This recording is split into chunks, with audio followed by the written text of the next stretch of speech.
Good morning.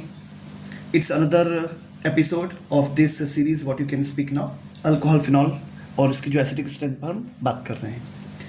देखिए पिछले lecture में ये बात आई थी कि अगर कोई इलेक्ट्रॉन विड्रॉइंग ग्रुप होता है, जैसे नाइट्रो ग्रुप होता है, जैसे साइनाइड ग्रुप होता है, जैसे हेलोजेंस होते हैं, जो इलेक्ट्रॉन विड्रॉइंग ग्रुप होते हैं, ये क्या करते हैं? ये करते ये हैं कि एसिडिक स्ट्रेंथ बढ़ा देते हैं, है ना। यानी कोई भी अगर कोई भी ऑर्थो पे, पैरा पे, मेटा पे, किसी भी पोजीशन पे अगर नाइट्रो ग्रुप अटैच होगा तो फिनॉल के कंपैरिजन में उसकी एसिडिक स्ट्रेंथ ज़्यादा हो। ठीक है कि नहीं? अच्छा, अब होता क्या है, थोड़ा सा इसका एनालाइज करते हैं। आज का लेक्चर बहुत बड़ा नहीं है, छोटा सा ही है। आज का बेसिक कंसेप्ट ये है कि हमको एसिडिक स्ट्रेंथ को कंपेयर करना है नाइट्रोफिनॉल्स में, और थोड़ा सा क्रिजॉल पे भी हम बात करना चाहेंगे। देखिए क्या होता है कि नाइट्रो ग्रुप जो होता है ना, इसमें -R इफेक्ट भी होता है और -I इफेक्ट भी होता है। ठीक है, क्यों होता है ऐसा? क्योंकि पावरफुल इलेक्ट्रॉन विड्रॉइंग नेचर है NO2 ग्रुप का। NO2 ग्रुप का जो होता है वो बहुत पावरफुल इलेक्ट्रॉन विड्रॉइंग नेचर होता है। ठीक है, तो इसमें -R इफेक्ट भी होता है और -I इफेक्ट भी होता है, ध्यान देना। अब अच्छी बात या ये कहना चाहिए कि इंपॉर्टेंट कंसेप्ट आता है कि ऑर्थो और पैरा पोजीशन पर OH बॉन्ड से जो इलेक्ट्रॉन विड्रॉ किए जाते हैं, ठीक है, ऑर्थो और पैरा लोकेशन पे, ऑर्थो लोकेशन पर, पैरा लोकेशन पे जो OH के इलेक्ट्रॉन विड्रॉ होंगे, मतलब O से इलेक्ट्रॉन जो लिए जाएंगे, NO2 खींचेगा, उसे इलेक्ट्रॉन विड्रॉ करेगा, एम आई क्लियर? वो उस केस में -R इफेक्ट डोमिनेंसी शो करता है, मतलब -R इफेक्ट के कारण ऐसा होता है। ध्यान दीजिएगा, ऑर्थो और पैरा पे -R इफेक्ट के कारण ऑक्सीजन से इलेक्ट्रॉन का विड्रॉ होता है, लेकिन मेटा पोजीशन पे -I जो वीक इफेक्ट होता है उसके कारण इलेक्ट्रॉन का विड्रॉ होता है। इलेक्ट्रॉन का विड्रॉ O से ही है, पर यहां मेटा लोकेशन पर -I इफेक्ट ज्यादा वर्क करता है, यहां पर ऑर्थो पैरा लोकेशन पे -R इफेक्ट ज्यादा काम करता है। नाइट्रो ग्रुप में दोनों खासियत होती है, -R इफेक्ट भी होता है और -I इफेक्ट भी होता है। Am I clear? ये सिंपल सी कहानी जिसको ध्यान रखना जरूरी है। अच्छा, ये ध्यान रखना कि कोई भी नाइट्रोफिनॉल होगा फिनॉल से ज्यादा एसिडिक। अच्छा, ortho nitrophenol is little less acidic than paranitrophenol due to intermolecular hydrogen bonding. ठीक है, जिसके कारण क्या हो जाता है, जिसके कारण लॉस ऑफ प्रोटॉन जो है लिटिल डिफिकल्ट हो जाता है। ठीक है, हाइड्रोजन बॉन्डिंग के कारण जो प्रोटॉन का डोनेशन है थोड़ा सा डिफिकल्ट हो जाता है। इस कारण से ortho nitrophenol is less acidic than paranitrophenol. अब हम थोड़ी सी इसमें बात करते हैं, एनालिसिस कर लेते हैं। इलेक्ट्रॉन का ट्रांसफर आपको अच्छे से आता होगा, कोशिश करते हैं समझने की। देखिए, मान लीजिए मैंने एक स्ट्रक्चर ड्रॉ करने की कोशिश कर रहा हूँ। से दिस इज द स्टोरी। ये हो गया N, double bond oxygen, single bond oxygen minus के साथ में, यहाँ पे लिखो O, यहाँ पे लिखो H। M I clear? चलिए अब जल्दी से इलेक्ट्रॉन बना देते हैं। पता है आपको अच्छी तरह से कि क्या कंसेप्ट आएगा। ये जो दिख रहा है, मैं एक एक करके शिफ्टिंग करना शुरू करता हूँ। देखिए, ये शिफ्ट यहाँ होगा, ठीक है, डरिएगा नहीं बिल्कुल भी। ये शिफ्ट यहाँ होगा, ठीक है, और ये जो दिख रहा है ना, ये शिफ्टिंग होगी इधर, तो इस पर आएगा प्लस। Am I clear? ये माइनस हो गया, ये प्लस हो गया, डबल बॉन्ड हो गया, और ये जो शिफ्टिंग होगी वो होगी इधर। अच्छे से देखिएगा, अब क्या हुआ, H प्लस यहां से बाहर हो गया, ये H प्लस यहां से बाहर हो गया, ये जो H था ना यहां से बाहर हो गया।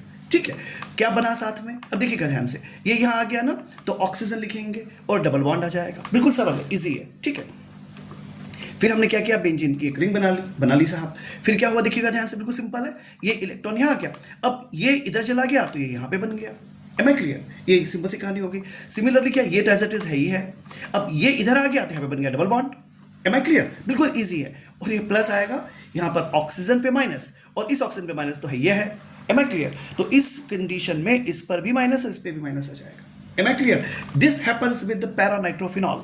आई hope you enjoy this one, बिल्कुल ईजी है, मजेदार है। दूसरी चीज, सपोज हम बात करते हैं ऑर्थो पे, सपोज हम बात करें ऑर्थो पोजीशन पे, से मैंने कहा कि ये हो गया ऐसे, ये है O, ये H, और ये करते हैं यहाँ पे N, double bond oxygen, single bond oxygen negative. बिल्कुल वही था यहाँ पे भी, बिल्कुल इजी, मजेदार। देखिए, ये हम यहाँ शिफ्ट कर दे, ऐसे कर देते हैं, ठीक है, प्रोटॉन बाहर निकालना है ना। उसके बाद क्या होगा, ये जो दिख रहा है ये यहाँ शिफ्ट हो जाएगा। Am I clear? ये जो है यहाँ शिफ्ट हो जाएगा, इसे पे प्लस आ जाएगा। Am I clear? It happens over here. So naturally अब आप इसके अब आप क्या बोलोगे, H यहाँ से बाहर हो जाएगा, तो ये हो जाएगा H प्लस, प्रोटॉन डोनेट कर दिया इसने। ठीक है, प्लस क्या हो जाएगा, अब हम वापस बना लेते हैं, बेंजीन की रिंग बना लेते हैं साहब। अब देखिएगा, ये यहाँ शिफ्ट हो गया तो डबल बॉन्ड ऑक्सीजन आ गई। देखो ना, ये यहाँ आ गया ना, डबल बॉन्ड ऑक्सीजन, H तो चला गया। ठीक है ना, दैट्स गुड। तब क्या हुआ, ऐसे हो गया। अब देखो ये इधर शिफ्ट हो गया, मतलब यहां पर क्या आ जाएगा, डबल बॉन्ड हो जाएगा, N पे प्लस, इस ऑक्सीजन पे नेगेटिव, इस ऑक्सीजन पे भी negative. Am I clear? I hope you understand. अच्छा, ये अपनी जगह पे है बरकरार और ये अपनी जगह पे बरकरार। Am I clear? This is the story going on man.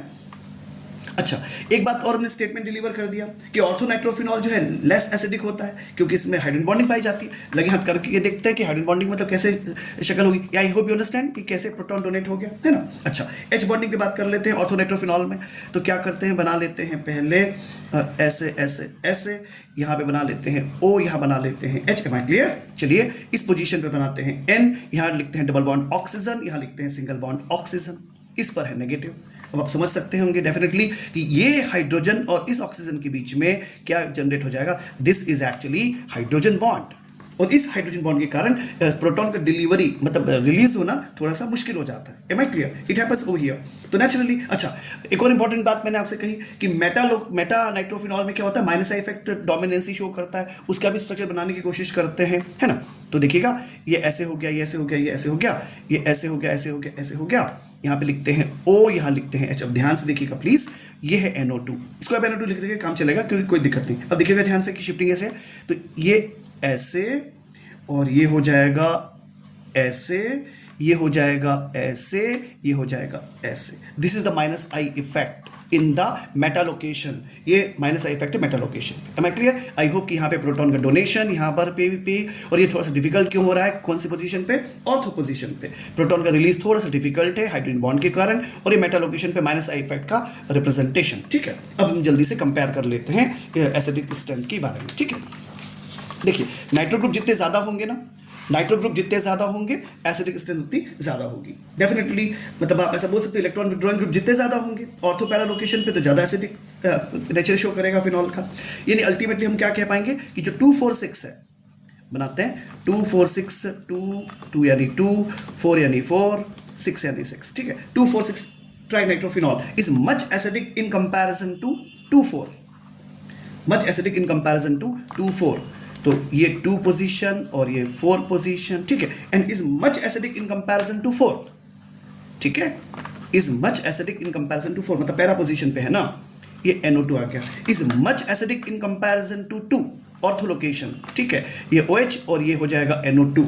M I clear? क्या समझ में आया? ये 3 नाइट्रो लगे हुए हैं, 246 ये हो गया, 24 पे हो गया, ये 4 पोजीशन पे हो गया, ये 2 नाइट्रोफिनॉल हो गया। ठीक है, is much acidic in comparison to 3 nitro, मतलब मेटा पोजीशन पे, ये मेटा पोजीशन पे।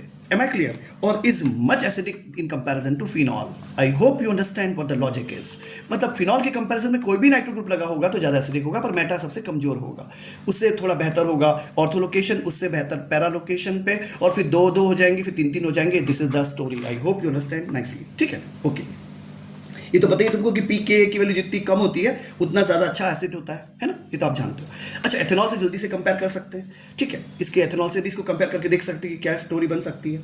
जैसे अब मैं बात करूं आपसे, इसमें तो नाइट्रो ग्रुप लग गया, मान लो क्रिजॉल होगा, मतलब CH3 ग्रुप लगा होगा फिनॉल के साथ में, तो क्या कंडीशन बनती है, तो ध्यान से देखिएगा। उस केस में let me say over here, this is the meta location. ठीक है, this is the meta CH3 is much acidic in comparison to, ध्यान से देखिएगा, ये हो गया OH, पैरा लोकेशन पे CH3 is much acidic in comparison to, ये OH आ जाएगा। दिस इज द, ये हो गया एक मिनट, ये हो गया मेटा लोकेशन हो गया, इसे आएगा पैरा, आई एम सॉरी, ये आएगा पैरा लोकेशन पे और ये आएगा मेटा लोकेशन के ऊपर। ठीक है, ये हो गया मेटा हो गया, मतलब ये हो गया मेटा लोकेशन हाईएस्ट एसिडिक होगा, pK की वैल्यू सबसे कम होती है इसकी, और उसके बाद में पैरा लोकेशन आ जाएगी, इसके बाद में ऑर्थो लोकेशन आ जाएगी CH3 के साथ में, मतलब क्रिजॉल है ये, और is much acidic in comparison to CH3 CH2OH। ठीक है, ये सिंपल इसकी स्टोरी होती है। इलेक्ट्रॉन विड्रॉइंग ग्रुप के कारण क्या हो रहा है, नेचुरली इलेक्ट्रॉन विड्रॉइंग ग्रुप के कारण क्या हो रहा है कि आपकी एसिडिक स्ट्रेंथ बढ़ रही है, आपकी मतलब ऑफकोर्स फिनॉल की एसिडिक स्ट्रेंथ बढ़ रही है। अगर मान लीजिए कि इलेक्ट्रॉन रिलीजिंग ग्रुप लगेगा तो क्या होगा। नेक्स्ट लेक्चर एक इंपॉर्टेंट लेक्चर हो जाएगा, थोड़ा सा लेंथी भी हो सकता है क्योंकि बहुत सारे ग्रुप भी आएंगे, उसके अलग अलग इफेक्ट्स आ सकते हैं, तो उसको स्टडी किया जा सकता है। और ये इस तरह से आपके पास ये पूरी की पूरी एक ऑर्डर अवेलेबल होता है, तो ध्यान से देखिएगा, ये हाईएस्ट, ये next next next next next, और फिर इसके बाद में ये इसकी स्टोरी है। तो ये ऑल टुगेदर आपके पास एक ऑर्डर अवेलेबल होता है। Am I clear? I hope you got it. Nice day please.